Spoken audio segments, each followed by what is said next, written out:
Good evening, everyone, and welcome to The Shift, when the shift hits the fan. Tonight, I'm here with my co-host, Linda Lehman. My name is Mark Jeffrey. And today, we're talking about something a little special to us, this lifestyle for the rich and maybe not so famous. Oftentimes we feel that monetary things make our lives better, that if we have the big house, the big car, we all strive towards that, and we actually get it, that our lives are awesome, and nothing will ever go wrong again. That a lot of times we find that that's a very hollow victory. And I know a lot of you are entrepreneurs that are out there, and sometimes that's what people want to direct your happiness to. That if you don't have this, then you obviously are poor in spirit. And tonight we're here to say that that simply is not true. It was very rich lives. And it's funny, I came out here visiting Linda in Florida, and we'll talk a little bit about how you could be really disappointed. As you can see on the picture, there's some pretty dark skies. And so we can say the shift really hit the fan this week. But what we're going to talk about is making those shifts and making the best out of everything.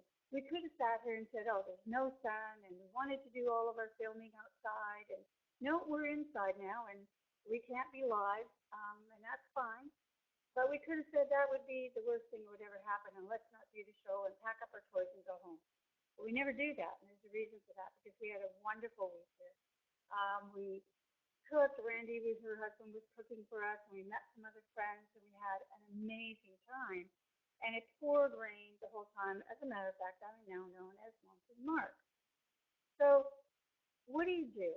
So when you think that everything in your life has to do with how much coin you've got jingling in your pocket, how do you handle that? How do you reconcile with it? And Linda, I know you have gone through Bob Proctor, and you have a lot of sage advice every week that we come on here.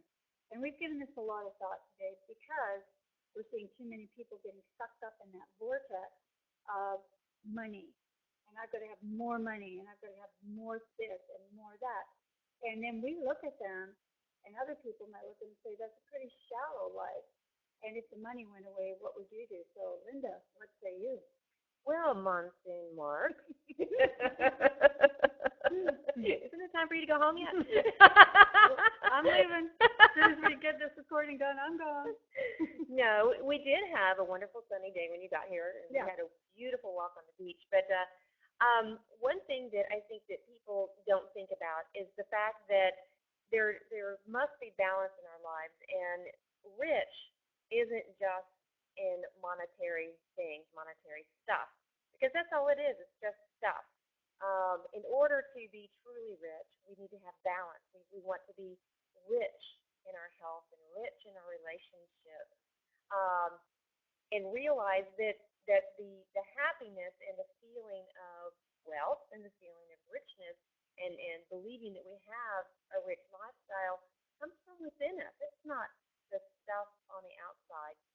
I remember in Bob's book, You Were Born Rich, he starts out talking about some of the wealthiest people in the world at one point in time, like Charles Schwab and the president of the New York Stock Exchange and several others. And they would definitely be considered outsiders looking in to be very wealthy. But you fast forward 25 years, and the majority of those people died insolvent, went bankrupt, committed suicide, because they didn't have that rich balance in their lives. It's like a multi-legged stool. You take a leg off, and you're going to fall over.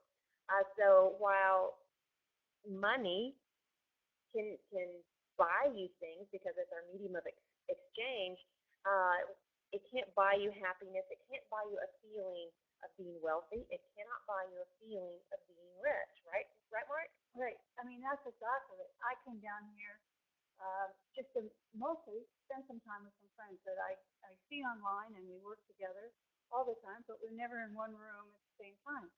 And I thought this was the perfect time to reconnect on a different level. And reconnect we did, because I think we found out things about each other. Like Linda, you and I, way too similar in our thought process. Folks, if you would have seen us all, we were finishing each other's sentences. I would start to move, she's already there. It was just uncanny. And when you find people like that in your life, this is what you hang on to because that is where this distance comes from. When you can go somewhere and feel so comfortable and so welcomed and so secure that it actually boosts your self-esteem and your confidence because of that. And we have to seek out those relationships. We can't stay in bad marriages and bad relationships or with negative people. And just this week, we had my cousin, second and third removed, who wrote into us and said, she couldn't even bring herself to even contact me, although she'd been watching the show. And I thought, man, we really miss it sometimes at how much we drive ourselves into the ground, and we certainly shouldn't be there. Right, Mark. I can remember a time in mine and Randy's lives where you could say we were truly workaholics, and we had at the time our daughters were very young, and we were truly working for the money because we thought that that's what we were supposed to do. And then we built a house, and so we were focused on the house and the job and making more money and making more money. And it got to a point where it was a little bit scary, but we at that time had an opportunity to make a shift, and we actually moved. We moved to a place where we didn't know anyone, and so we depended on each other as a family for our conversations and our company. But one very important thing came out of that move, and that was we relearned how to play as a family.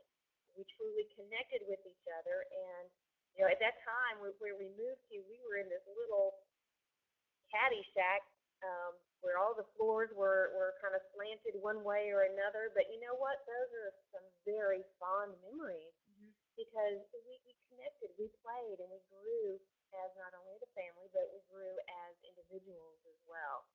And I wouldn't trade that for anything on this earth. And I feel richer because of it. Yeah. And I think people too, when they have come from a world of not, and when they finally do start earning the income that they probably never believed that they could ever earn in their entire life, and it comes at them like that they get overwhelmed. And we see this a lot with the movie stars and the celebrities.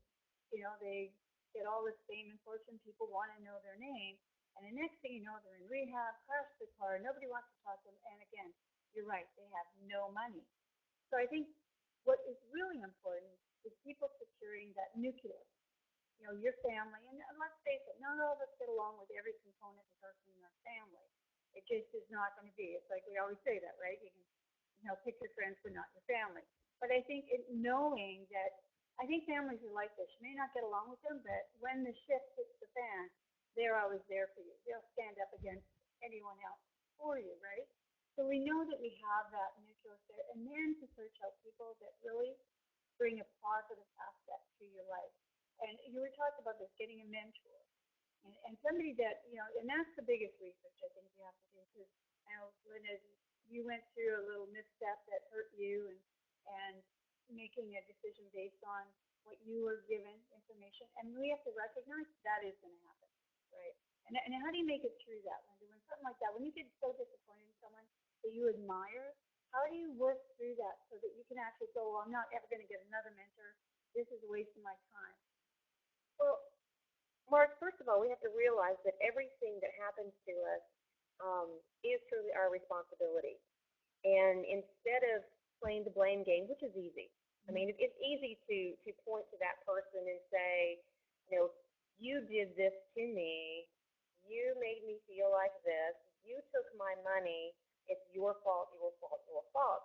But what that's doing is that's truly shifting the responsibility to somebody else. It's like handing over the reins of control and saying, okay, well, here, person, I'm handing all of my life over to you, and so you're responsible for how I feel. When in reality, we need to understand as part of the pill as it is to swallow, we are responsible for everything that happens to us, the good, the bad, the ugly, the whole thing. And so when we make a misstep, and something doesn't go the way we expected, and another person doesn't behave the way that we would expect them to behave, we have the opportunity and we have the responsibility about how we react and respond to that. I mean, we could either get very angry and negative and start throwing things or words that are hurtful, or like you said, I'm never going to do that again. And all we're doing is hurting ourselves. When if we'll just step back and we say, okay, I'm responsible for this. Okay, this happened. There's a lesson in here I can learn. Instead of getting angry about it, let me just learn that lesson. And if the lesson isn't, well, I'm never going to do it again, it's I'm going to do a little bit more research next time. This is all on me. What good can come out of this? What can I do that will make this a positive experience for me? And sometimes it's just a lesson, but sometimes it helps you think in a different way. And oh, well, this happened, and now I can do this because I did gain some benefit from that. And then I'm going to feel very happy about it. You know, as long as we carry the grudge, it's not going to go away. We're always going to have that negative feeling, and we really cannot move forward ourselves. And on that same note, and I think we talked about this before, we have to forgive the experience, forgive the situation, and forgive the person, just so that we can move on and we're not going to hang on to that old baggage. Because when you truly forgive somebody or something, Mark, you have to let it go completely. You're going to say, I'm going to let this go. This is no longer going to control me, no matter what's been happening. It's no longer going to control me. I release it from my life, throw it in the garbage, light it on fire, let it go to death. You know, and you're right, but a very, very difficult thing to do. Very difficult. It is, because we want, you know, some of us will want to get even. Some of it, because the hurt goes so deep. Like if you gave somebody $50,000 and that really was a stretch for you to do that, and you found out that they walked away with it, it's very hard to forgive. But you know that it's interesting how we're doing these shows and things kind of come into our lives with regard to it, and that when we were watching that video of that guy where his daughter was murdered. And we just watched it on Facebook or whatever it was on there, about how everyone got up and they said, you know, you're horrible and I hope you die in that. And the father of that child got up and said, it's going to be the hardest thing you ever do, but God will want me to forgive you, so I do. And that was all he said. So he released, the emotion in the room and the person that was receiving the forgiveness. And I think, too, that is the best way that you can get even. I really do. Exactly. I really do think that's the best way to get even. Now, we're talking about bringing richness into our lives. We're talking about the people that we want to have in our lives. And you know, and we thought it's not the material things, but you need to be comfortable too. So we should always strive to make ourselves comfortable. It means we don't loaf around, right. And we should be working, right? Right.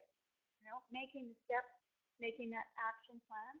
And I think that's what happens to most people. Here, I'll tell you another little story, only because it was funny, because it equates to things, and I noticed it. We're in the store the other day, and you had the list, and you had well, that's another story. But you had the list, but you had intention, right? I'm wandering around aimlessly, following you and going whatever. How many things did I run into? I was not paying it. I was wandering around aimlessly or ran into things. You almost knocked over a whole big display. Exactly. Because you were just going with intent, and I was like, what? And now that's how your life will go. You have to be able to have that intent to do something. So get up in the morning, make your goals, forgive who you need to forgive. I sit there and do that every day, okay? You did me wrong.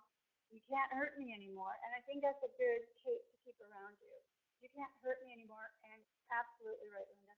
When we let those people continue to hurt us, then we're the ones. They don't care. Right. You know, they don't care. Obviously, they took it and ran. And if we continue to keep that fear of not going forward, that not being able to forgive, and taking that baggage out the garbage is really, really important. So, I really appreciate the fact that I have people in my life that I do. But I went out, I sought them out. When you go places, you're in the mixes here in your county and people you're meeting, and that extends to other people because they introduce you to other people. And that's how you build an awesome business and an awesome life, because you can pick and choose the people you want to do business with and people that support you and encourage you and keep you on track. As a matter of fact, Linda and I will, you'll be seeing us next week, keeping each other on track. Yes, you will, because we took this opportunity. All bets were off, and we have truly eaten ourselves silly this week. Thank you, Randy. Mm-hmm. Thank you, Randy. It was awesome, and we take full responsibility because nobody was sitting on top of us, holding our mouths open and stuffing that wonderful food inside. So we both agreed that we're going to keep each other accountable to get back on top of our healthy eating plan and be able to fit back into some of those clothes. But Mark, it is so awesome that we were able to spend this time together and enhance each other's lives. And we both realized that money does not make you rich, no, at all. It's the experiences that you have, and you can have experiences without money. This area is a prime example that we live in. I know that people spend thousands of dollars to come down and visit for a week. So you can imagine that there are people out there wishing that they could come down. And I'm sitting here, and I can go out to the beach for free and totally enjoy Mother Nature. And even in other areas, like where I grew up, we had a lake. And we could go and we could spend time at the lake. And it didn't cost very much. To camp out, it was very cheap. It was like $10 or something like that. So there are things that you can do that will enhance your life and make it even richer that don't cost a lot of money, and a lot of the things don't cost any money. I mean, here we were stuck a lot inside this trip, but we had the best time because we had the intention that we were going to have a great time no matter what. Exactly. And I think if that's what you get up with every morning, that your life is going to be great. Every day we got up and said tomorrow it's going to be sunny, it's going to be an awesome day. It wasn't, but we had plan B. It's, well, then what can we do with what we have? And let's have fun doing it. And that's what it means. Something else, though, you were talking about, again, not having very much money to do things. Same with me. I live in a place where I've got a gazillion things to do that don't cost very much money. And I think that's the other thing is you live here in this beautiful place, and I feel my home is too. Some people don't necessarily think or care or think that that's a lifestyle that they care about, right? So where you are, it's probably got some very good virtues, no matter where you are. But if it doesn't, then I think that you need to get up in the morning and make a plan on how you're going to get yourself from here to there so you can enjoy these things. And if it's like you guys, take getting up and moving, making a life choice, saying, this is where we want to live. What did you do? I mean, you sacrificed, Linda. You didn't just come into $1 million and say, hey, I'm just going to go down there and buy that beach house.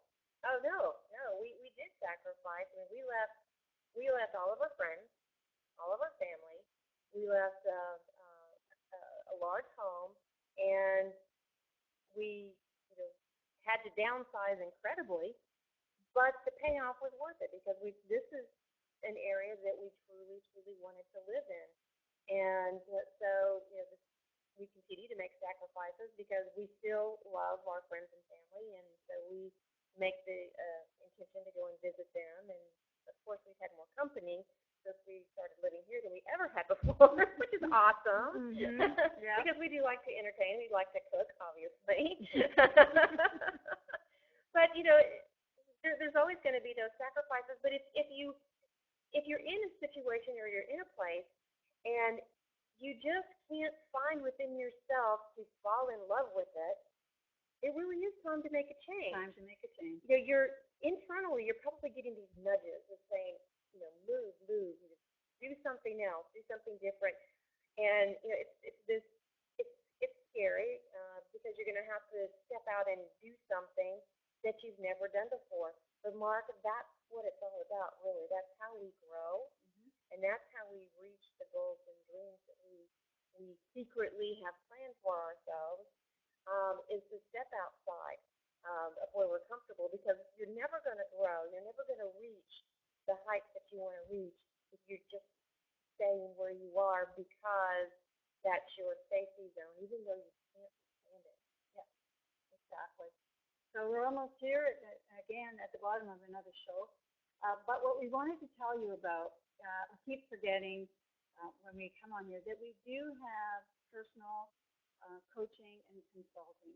If you are out there and you need a nudge, you need a helping hand, we're available to you. And our websites are up on the screen right now. Take a look at them. Pop in on our sites because A, you're going to get a wealth of information while you're there. I want to especially say anyone out there that is suffering with breast cancer, Linda's really gone to bat for you, gathering up information. Because as she said, there's so much information, so overload on the information, and some of it may not be good for you. And I encourage you, if you're in that situation, contact Linda.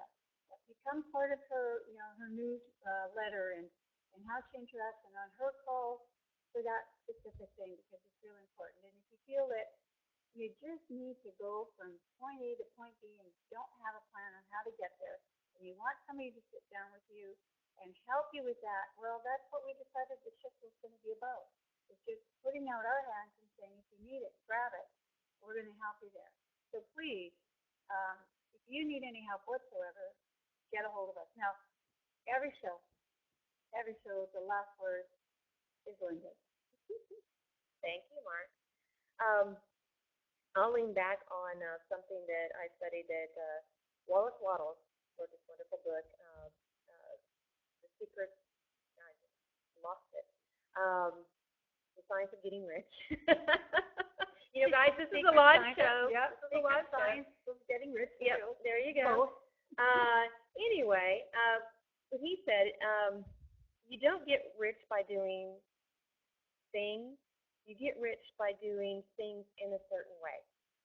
And that certain way is actually to reach within and find the joy in every single moment. And when you look around you and you appreciate everything that you have around you now, and you find happiness and joy within yourself in that, then you're going to look around and you realize that you're going to be living the rich lifestyle. Absolutely, Linda. I couldn't have said it better myself. So from Mark, currently in Florida, heading on the way home to Canada, and from Linda Lynn here. Good night, Linda. Good night, Mark.